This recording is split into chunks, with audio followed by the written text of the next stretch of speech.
Masks, masks, masks. Everywhere you go, you see them. Everywhere you look, you hear about them. A mask can be described as a covering for all or part of the face, worn as a disguise. Secondarily, it can be defined as a covering fitting over the nose and mouth to protect against dust or air pollutants or to prevent infection.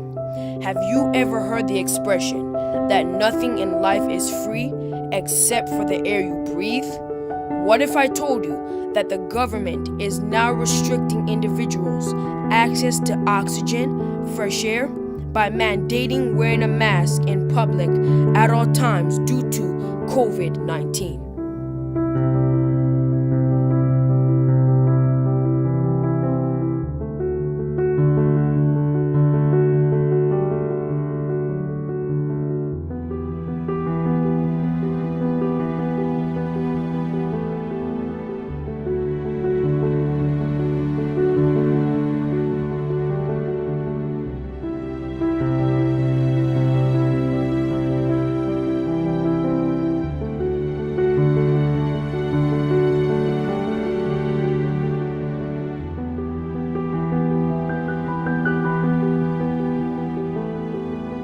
What would you do differently regarding the pandemic and getting these surging cases now under control? I would go back to making sure that everybody had masks, that you had PPE lined up. We have been making sure we stockpile all the things that we need that we don't have now. The one thing we do know, these masks make a gigantic difference. I would insist that everybody on public be wearing that mask. Anyone to reopen would have to make sure that they walked into a business that had masks. Couldn't you use your federal leverage to mandate that, though? Yes. And would you? Yes, I would. From an executive standpoint, yes, I would. So you would, in effect, mandate the wearing of masks? I would do everything in my possible to make it required that people had to wear masks in public. On another subject. What does all this mean from a prophetic standpoint? I will tell you. The restriction of individuals' rights and denial of liberty of conscience in the case of mandatory mask wearing is setting the stage for the implementation of the mark of the beast, government enforced Sunday worship, spoken of in Revelation 13. The two primary entities that Satan is working through to bring about the enforcement of the mark of the beast is Roman Catholicism, the beast, and the United States of America, its image. Ironically, while the people are being forced to wear masks, the beast and his image, masks, are coming off. They are showing their character that they are neither defenders of civil nor religious freedom.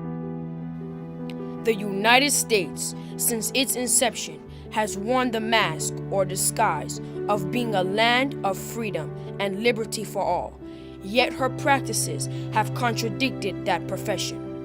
Under that mask of having two horns like a lamb, she has spoken as a dragon, Revelation 13:11, in her denial of freedom from certain races and classes of people.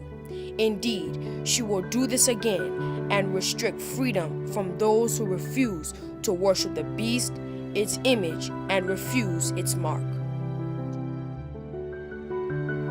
The literal mandating of wearing masks is indicative of the beast and his image, trying to mask, muzzle, and silence the Protestant Reformation, the three angels' messages, by widespread censorship.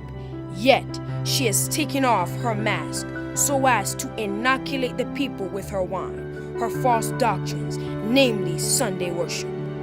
Popery received her deadly wound in 1798. As in the beast, so in the image. Both entities are wounded and therefore wearing masks and are unable to compel the consciences of the people and persecute dissenters. However, the time is not far distant when they will fully take off their mask. Popery's wound healed, and the beast and his image will make war upon God's people that refuse their draconian, anti-scriptural mandates. But when the wound is healed and the masks come off, popery and apostate Protestant America are still highly infectious and release their poisonous miasma from their mouths. And I saw 3 unclean spirits like frogs come out of the mouth of the dragon, and out of the mouth of the beast, and out of the mouth of the false prophet. For they are the spirits of devils working miracles, which go forth unto the kings of the earth and of the whole world, to gather them to the battle of that great day of God Almighty. Revelation 16, verse 13 and 14. The prolonged wearing of masks make it difficult to breathe and speak, as they deprive one of oxygen. For life, a person needs oxygen. Current events foretell that America's mask is coming off, and she will soon breathe and speak. And he had power to give life unto the image of the beast, that the image of the beast should both speak and cause that as many as would not worship the image of the beast should be killed. Revelation 13, verse 15. In Genesis 2 and verse 7, the Bible tells us that breath plus body equals a living soul. A nation speaks through its legislative and judicial authorities. When the National Sunday Law is enforced, both apostate Protestant America and popery will be fully unmasked, and at this time God will breathe his spirit upon his people in the form of the latter rain.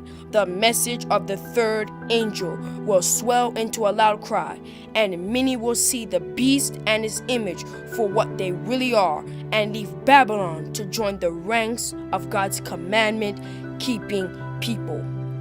Stay awake and stay unmasked.